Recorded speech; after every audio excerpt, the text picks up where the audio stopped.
Hello, welcome to Hope Church, Tonbridge. My name's Mark.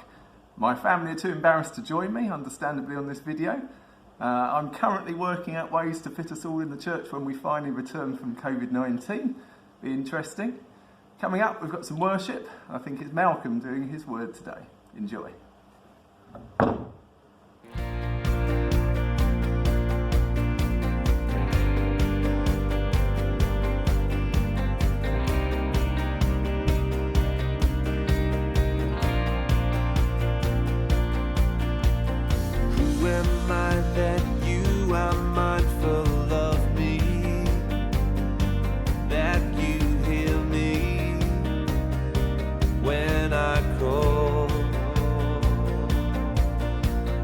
Is it true that you are thinking of me?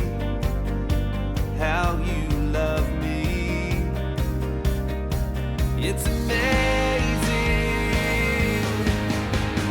I am a friend of God.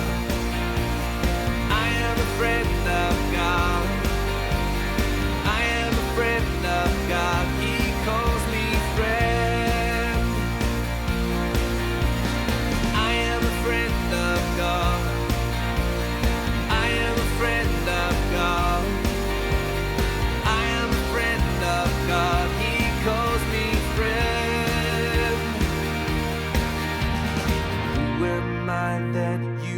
Mindful of me,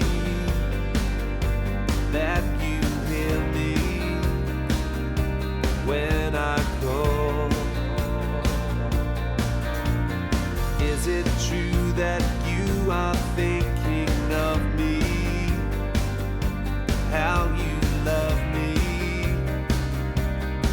It's amazing. It's amazing.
Your love never fails.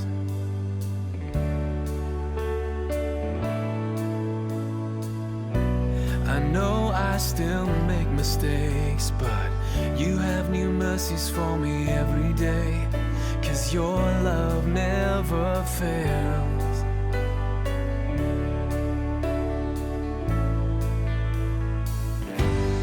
You stay the same through the ages. Your love never changes. There may be pain in the night, but joy comes in the morning. And when the oceans rage, I don't have to be afraid, because I know that you love me. Your love never fails.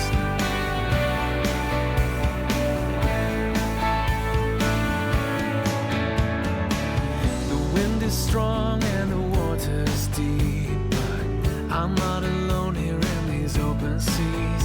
'Cause your love never fails.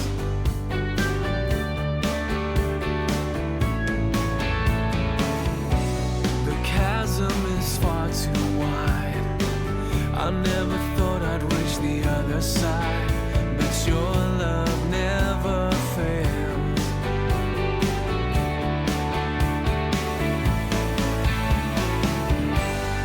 You stay the same through the ages. Your love never changes. There may be pain in the night, but joy comes in the morning.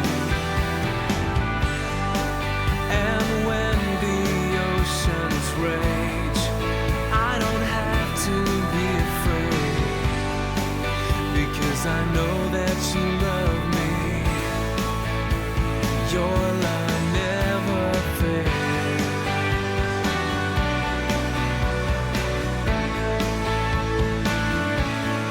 You make all things work together for my good. You make all things work together for my good. You make all things work together for my good. You make all things work together for my good. You stay the same through the ages. Your love never changes. There may be pain in the night, but joy comes in the morning. And when the oceans rage, I don't have to be afraid, because I know that you love me. Your love never fails.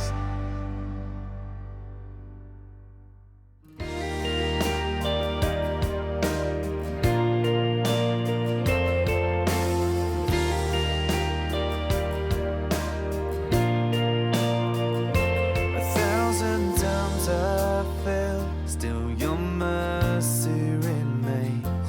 Should I stumble again, I'm caught in your grace everlasting.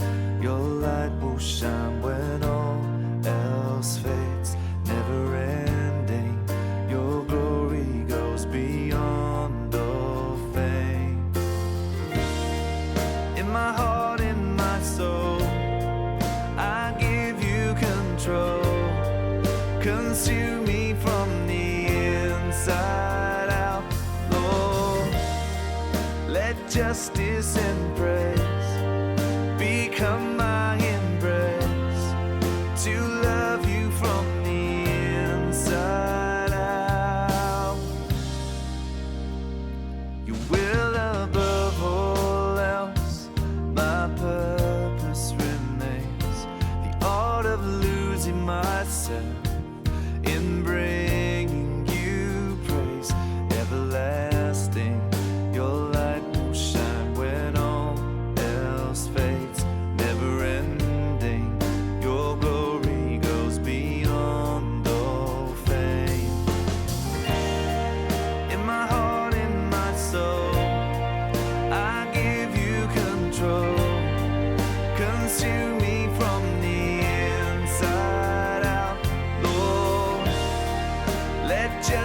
justice and praise become my embrace, to love you from the inside out.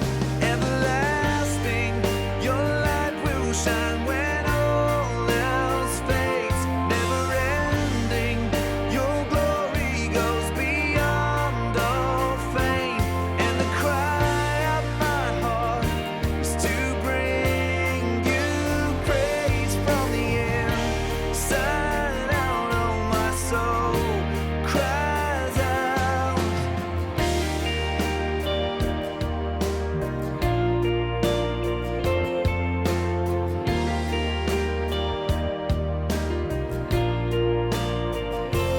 1,000 times I failed, still your mercy remains. Should I stumble again, I'm caught in your grace. Everlasting, your light will shine when all else fades. Never ending, your glory goes beyond all fame. In my heart, in my soul, I give you control. Consume me from the inside out. Lord, let justice and praise become my embrace, to love you from the inside out.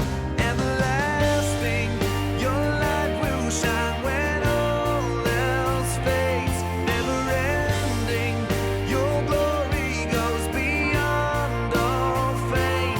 And the cry of my heart is to bring you praise from the inside out. Oh, my soul cries out.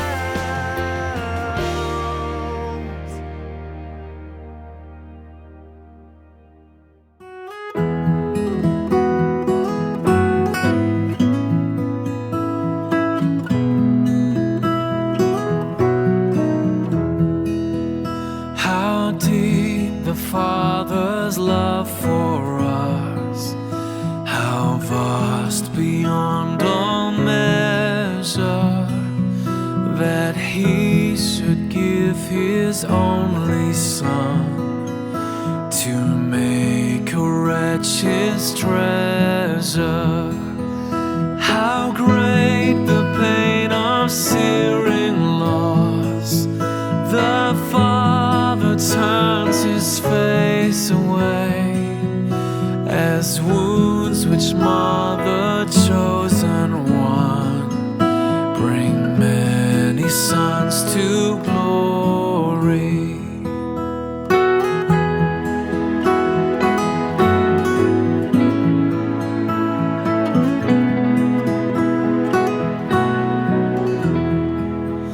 Behold the man upon a cross, my sin upon his shoulders.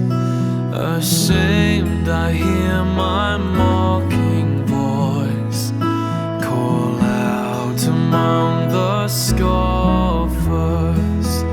It was my sin that held him there until it was accomplished. His dying breath has brought me life. I know that it is finished.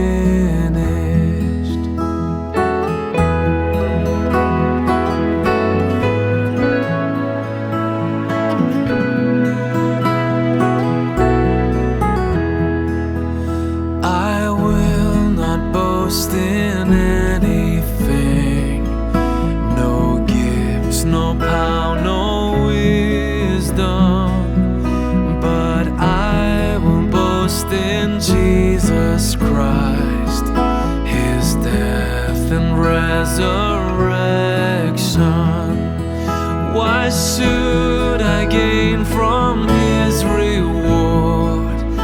I cannot give an answer, but this I know with all my heart: His wounds wounds have paid my ransom. Why should I gain from his reward? I cannot give an answer, but this I know with all my heart: his wounds have paid my ransom.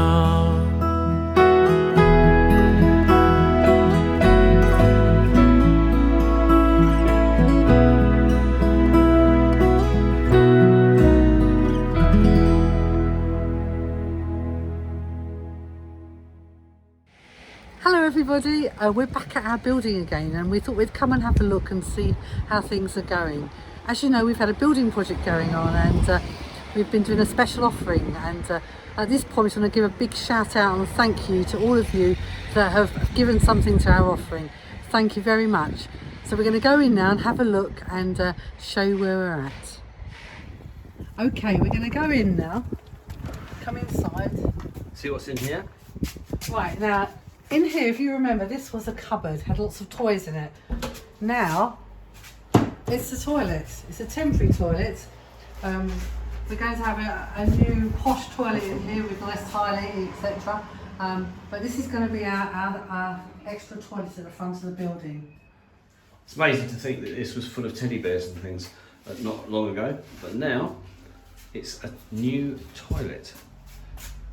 So let's go into the main hall, shut this door, any imposters coming in. It's a bit of a mess in here. There's quite a lot of rubbish down the end where they've been taking floorboards up, and all the toys have been dumped in the middle in the room. But yeah, back into our main worship meeting hall. I just want to show you something. Mark has taken up the floor in the toilet, and once he took the actual floor up, he discovered that the joists that were supposed to be holding the toilets up were pretty rotten. I'm just going to show you how rotten they are actually, because it's to think you might have been sitting in the loo, you might have just gone straight through the floor. So quite good really that we've ripped it all out. So yeah, so this is how it all looks now. Looks a little bit bare, doesn't it? Right, okay. Shall we come through now to where the toilets were before? Come through into here.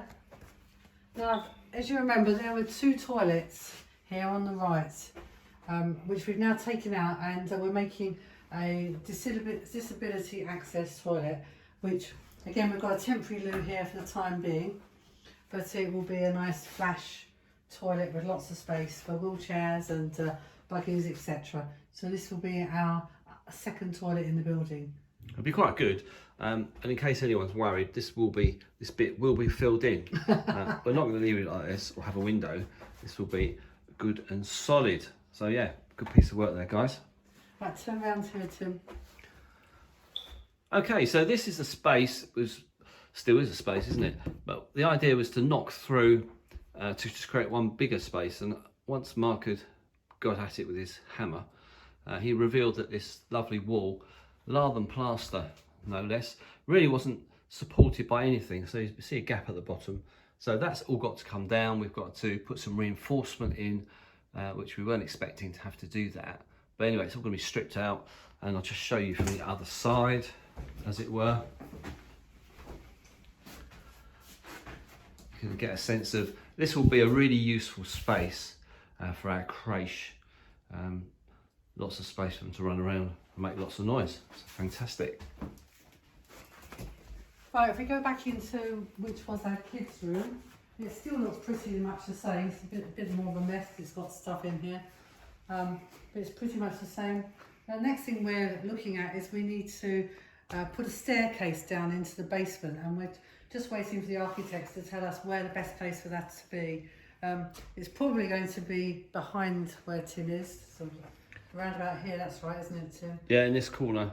But we could go anywhere really, but either in this corner down here, or the other option could be over in that corner there.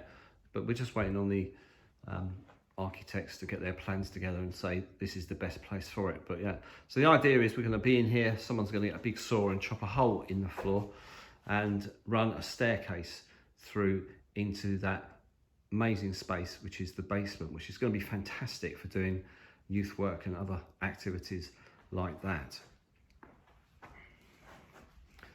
There we are. We'll just pop back into this main hall just to have a little chat more about this. Down that far end, we're going to be building some storage units there, because this building is a lovely building, but we're going to struggle for storage. So the idea is to build a nice high cabinet there, probably 1 metre deep, but right across that wall, which will help to put get all these toys away and other stuff that we're going to have. I think that's the best place for it. And of course, we're going to have to look at what we're going to put on the windows. Going to be blinds? Would it be curtains? Whatever. These are obviously a bit more decorative. But anyway, this is things for the future. Our next real project is to obviously finish the knock through in that little room there, and then sort the what's it called? The basement out. So get some staircase down. Make that secure, health and safety wise, and then suddenly that room downstairs is released and we can do all sorts of things. We're going to need to refurb down there though, don't we? Because there's quite a lot of plastering need doing up high, and also to refurb the toilet downstairs so that it's usable, so we can use it for like youth activities and other gatherings. Spider-proof toilet downstairs. A spider-proof toilet, definitely, Tim, a spider-proof toilet. The other thing we'd like to do, if we possibly can, is we'd like to put a hatch through here to the kitchen. As you probably remember, this is where we go to the kitchen, and we want to put a serving hatch through this wall into the kitchen, and then to refurb the kitchen, make it more user-friendly, because it's somewhat outdated, so we want to try and refurb the kitchen as well and get it up to date. Be lovely, won't it, once it's done? Yeah, this job here, chopping a hole through this wall, is quite a big job, because we're going to have to put a lintel in so the whole thing doesn't fall down. So that's obviously quite a big job as well. So 2 big jobs really: get this serving hatch sorted out, and then put the staircase in and refurb the basement area. So I hope that gives you some idea of where we're at with our refurbishments. Toilets, that's coming on a treat. That space is interesting, I think I'll call that. That needs some work as well. And yeah, then we need some storage area here, and this obviously, this is a new feature. We don't want it here all the time, so we're going to have to clear that up as well. Hope you enjoyed that. Hope that helps you in your thinking. And whilst we're here, we just want to talk a little bit actually why are we doing this. So it's not just so we have a lovely area where we can sing some songs and worship in here. We want to use this building to reach out to the community. So Leslie's probably just going to tell you a little about what we're planning to do here. Well, we've got quite a few plans really. In September, we're hoping we are going to launch an alpha. I guess it probably will be virtually or online to start with, but we'd really love it to be in here, so that we're still praying into that maybe that could happen. So yeah, we want to do alphas, we want to do like a youth drop-in, we want to do like a loneliness project. We're looking at doing possibly an allotment project, but otherwise just somewhere where people who are on their own can come together. We've also got funding for a seniors project, where we can get a seniors group. Yeah, Tim's laughing because we now come into that bracket because we had special birthdays recently. We're very senior now. So we're looking to do a seniors project, as I say, we've got funding for. We want to expand our Hope Baby project, do parents and toddlers, lots of things. We're really excited about doing things that serve the community of Tonbridge and around. So yeah, so it's really exciting stuff. Yeah, so as you can see, there's lots and lots of work still to do. And I'd like to take this opportunity myself to say thank you to everyone who's contributed financially to the work that we've completed so far. It's amazing. You are so generous. And yeah, we are very, very grateful. But for those of you, anyone who's not so far managed to put anything into the pot to complete the works, please do prayerfully consider how much you think maybe you can afford, or what sort of figure is the Lord giving you to put into this special offering, just so we can crack on and complete these works. So yeah, in closing, I just want to say thank you so much Please do stir yourselves in your giving, and see you soon. God bless you. Good morning. It's a great pleasure and a privilege to be with you again. And I would like to talk to you today about something that is very dear to my heart, which is the love of God. More particularly, the love of God as demonstrated through Jesus Christ. As I experience more of his love, I find that I can't get enough of it. I want to be with him, and I want others to know this love. I would love for you to know at the end of this brief message that God is not far from you. He's very close by his Spirit. He wants you to know and experience him, especially his love for you that he demonstrates through Jesus. There is nothing more precious in life. I've entitled this message Surrender to Love, which the title for which will become apparent as the message goes on. Sadly, experiencing the love of God has not been as real to many of us as we would like. Or maybe you have never experienced, or at least you don't think you've experienced his love at all. I don't know whether you've given much thought to this, but we live in a culture and a society that loves to blame people, to find fault in them, and then to let the person know what we think about them, how they don't fit in with what we think they should look like. I'm not suggesting you behave like that, but we live in a society that's very much like that.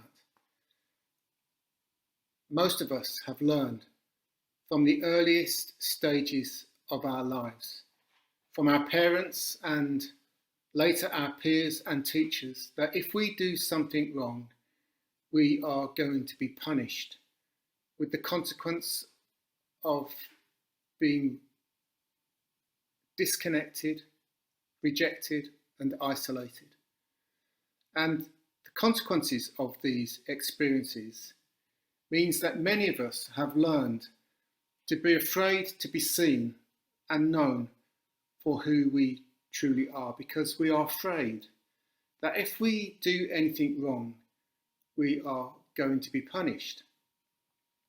A lady called Brené Brown defined shame as follows: shame is the fear of disconnection.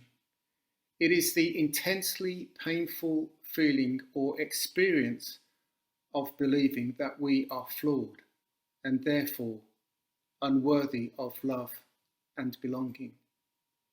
Let me read this to you again. Shame is the fear of disconnection.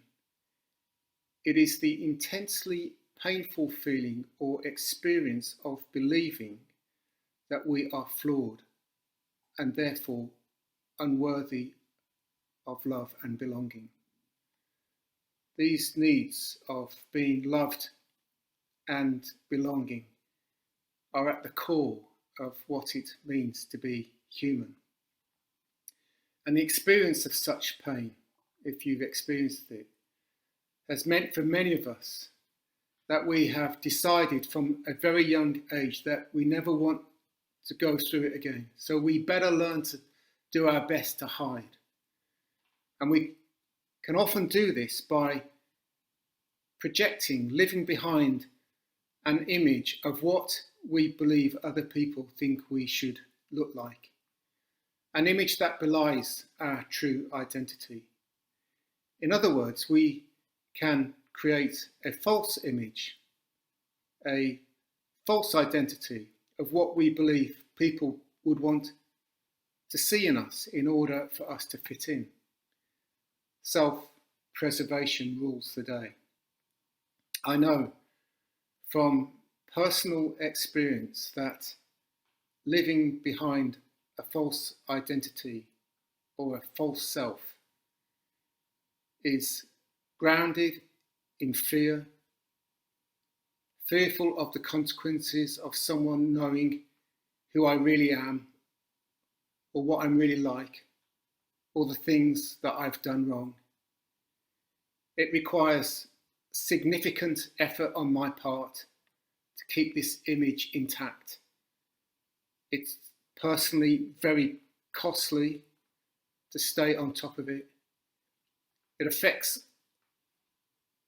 all of my relationships, your relationships, if you're living behind such an image, and it can be very damaging, especially to those who we are closest to. And of course, it can affect our relationship with God, and it's absolutely true that it affects our relationship with ourselves. I would dare to suggest that it can even be a cause of mental health related issues. The framework of such a false image is clearly flawed because it is built on shaky foundations. It's not built on the truth. And having worked in the construction industry for 40 years, I know that anything built on shaky foundations is unstable at best, and at worst, the building can come crashing down. Well, shame and punishment go hand in hand. They always attend one another. And I thought about a picture of what they look like. And I think they are like the hyenas that gather to pick the bones of a rotting carcass. And that's what many of us have felt we have become on our inside. A rotting carcass on the inside, with a veneer of respectability on the outside that pretends everything is all right within, knowing that it couldn't be further from the truth. It's a lie. And some of us have lived our lives, long periods of our lives, with this false mindset, and it takes its toll.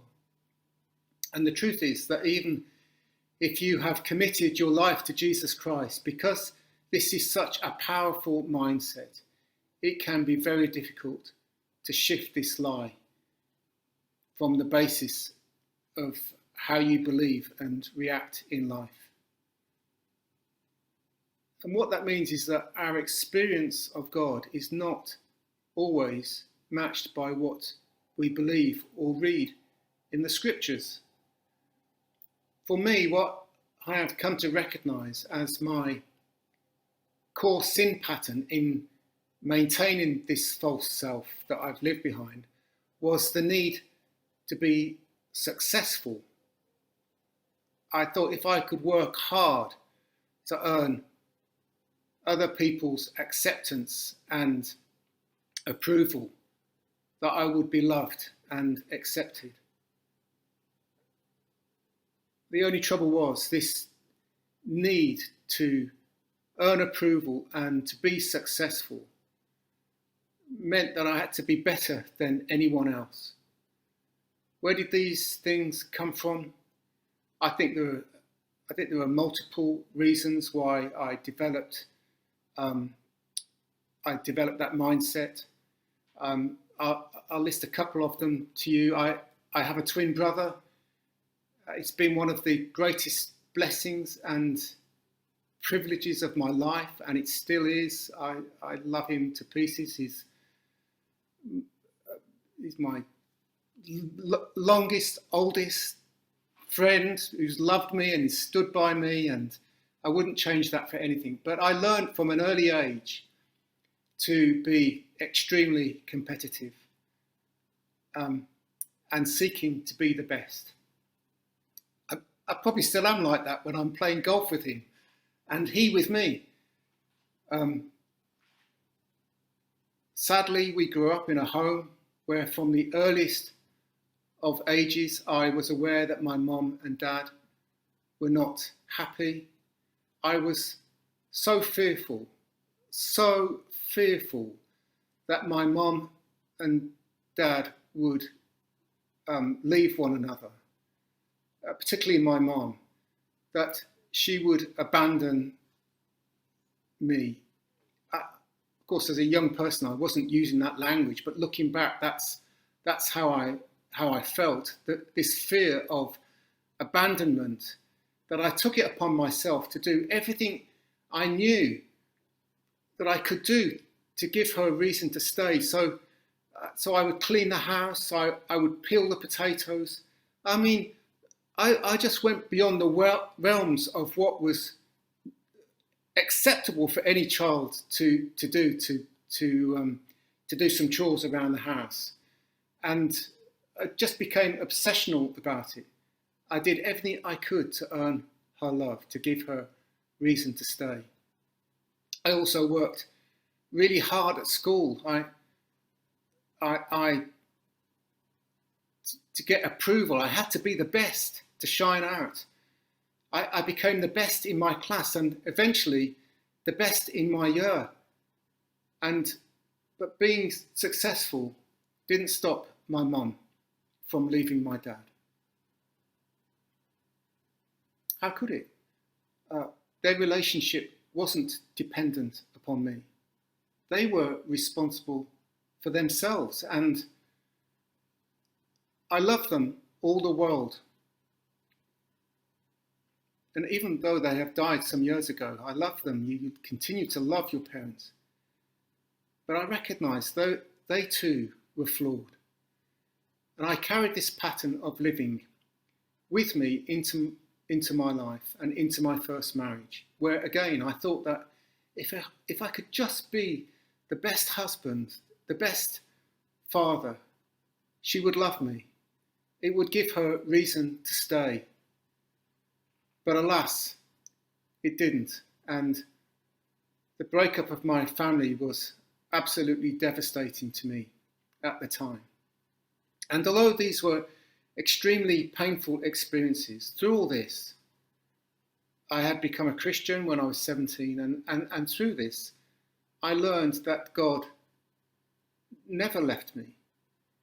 He was always close by, and he always remained faithful to me, but I still wasn't experiencing his love like I read through the pages of the Bible. When I got married to my wife, Kim, her love was so amazing, even intoxicating for a while. And she has an amazing capacity to love. But she's not God. And when I was preparing this talk, I wrote down that I began to pursue God more for his love. But I stopped because I recognise that it wasn't really me pursuing him, but it was God pursuing me. And I believe that God's love is pursuing each one of us. He's pursuing you right now. Because the truth is, he has never stopped pursuing me, wanting to show me how much he loves me and how much he loves you. Not surprisingly, the New Testament has a lot to say about Jesus. Many times through the Gospel of John, my favourite Gospel, Jesus declares, and I paraphrase, he says to his disciples and his followers, "If you have seen me, you have seen the Father." In the book of Hebrews, it says, Jesus is the express image of his person, or his exact likeness. In other words, we know what the Father is like because we see him in Jesus. How Jesus acts and loves people is how the Father acts and loves people. Let's read together a passage from chapter 8 of John's Gospel. And as we read this passage, let's not try to analyse it too quickly. Just place yourself there in the scene. Watch what Jesus does and says. Try and see how this affects your feelings and what you sense and God might be saying to you through it. So let's go. Here we go from the passage. This is John chapter 8, beginning at verse 2. At dawn, he appeared again in the temple courts, where all the people gathered around him, and he sat down to teach them. The teachers of the law and the Pharisees brought in a woman caught in adultery. They made her stand before the group and said to Jesus, "Teacher, this woman was caught in the act of adultery. In the law, Moses commanded us to stone such women. Now what do you say?" They were using this question as a trap in order to have a basis for accusing him. But Jesus bent down and started to write on the ground with his finger. When they kept on questioning him, he straightened up. He said to them, "Let any one of you who is without sin be the first to throw a stone at her." Again, he stooped down and wrote on the ground. At this, those who heard began to go away, one at a time, the older ones first, until only Jesus was left with the woman still standing there. Jesus straightened up. He asked her, "Woman, where are they? Has no one condemned you?" "No one, sir," she said. "Then neither do I condemn you," Jesus declared. "Go now and leave your life of sin." The most amazing story. We have 4 people groups. We have the group of people that are the bystanders, but I want to concentrate on the other 3 groups. Firstly, we see the lady who was caught in the very act of adultery. She's dragged before Jesus by the Pharisees. She is a sinner. No doubt she felt very afraid and knew what the punishment for adultery was. Perhaps her whole life was playing out in front of her, through her mind. How did she ever end up here? She is guilty. No doubt she feels great shame.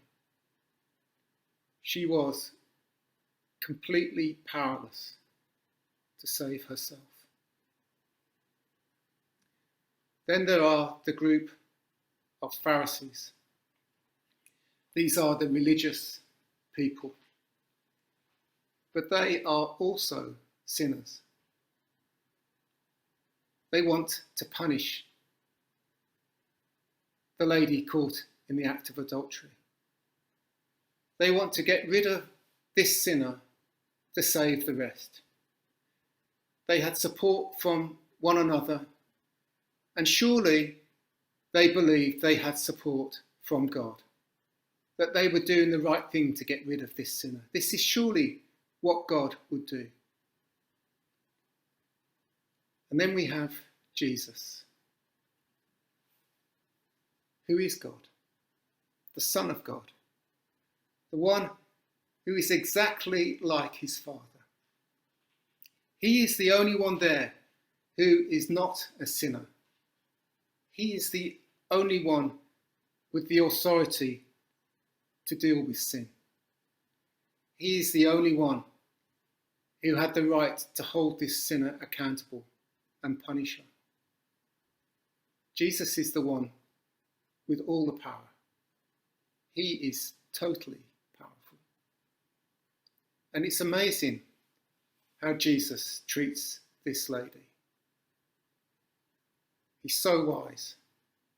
He knows just what to say and what to do. And with one sentence, he completely dismantles the Pharisees' apparent authority. One by one, they begin to leave until there is no one left, knowing that we are all sinners before God. What will he do now? What will he say to the lady? Let's look again. Woman, where are they? Where are those accusers of yours? Has no one condemned you? No one, sir, she said. Then neither do I condemn you, Jesus declared. Neither do I condemn you. Go now and leave your life of sin. Jesus doesn't minimize the sin. He tells her to leave it behind, to stop it, not to carry on in it. Overwhelmingly, Jesus demonstrates his forgiveness to the lady. He is not going to punish her. Rather, he empowers her to be powerful, to repent. That is, to clean up her life, to leave this life of sin. He empowers her to be reconnected to God. And why would he do this? What can possibly be the reason why God would do this? There is only one reason. Because he loved her. He loved her. He wanted to restore her. He wants to restore her into relationship with himself, with the Father, that she would become his daughter. He wanted relationship with her. Remember, Jesus came to show the Father's heart. And the truth is, he loves you and me just the same. How do you think this made her feel? How would it make you feel? We don't know what happened to this lady. But when you are loved like this, it changes everything. It gives you a reason for living like nothing else. You begin to find yourself, find your place in the world that isn't dependent upon living behind a false image, but being who you are, a son or a daughter in the living God. Not earned by hard work or striving. A place where you learn to receive love, to give love, to belong. A place where you can forgive yourself, forgive others, and love them. And this brings a whole new meaning and reason for living. You begin to want to surrender to this love that changes everything. You want to become like him. And in fact, this is what he wants for us, to become like him.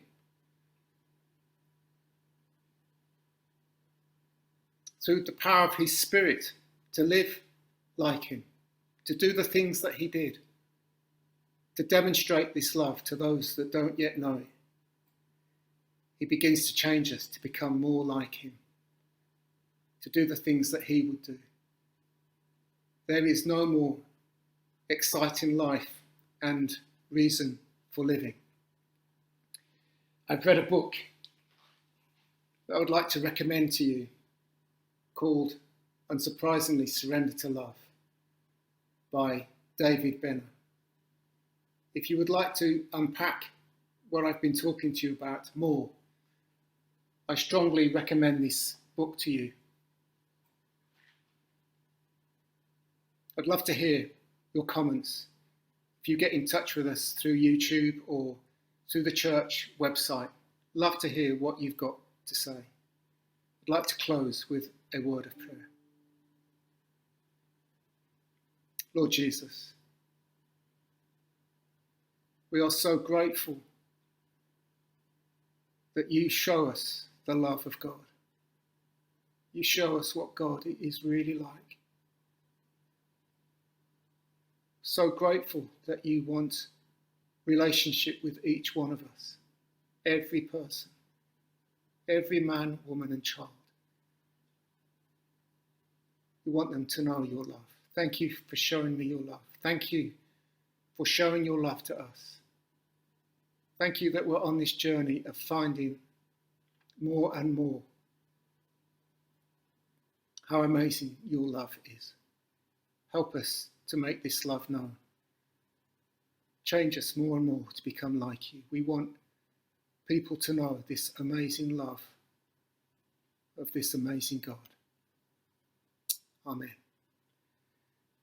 Been lovely being with you. I look forward to being with you again soon.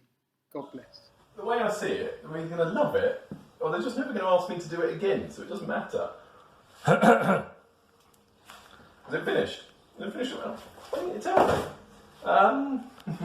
So, thank you for joining us today. I hope you enjoyed it. Online on Zoom, there should be details if you're watching live to go to the coffee morning. If not, we'll see you next week. Bye.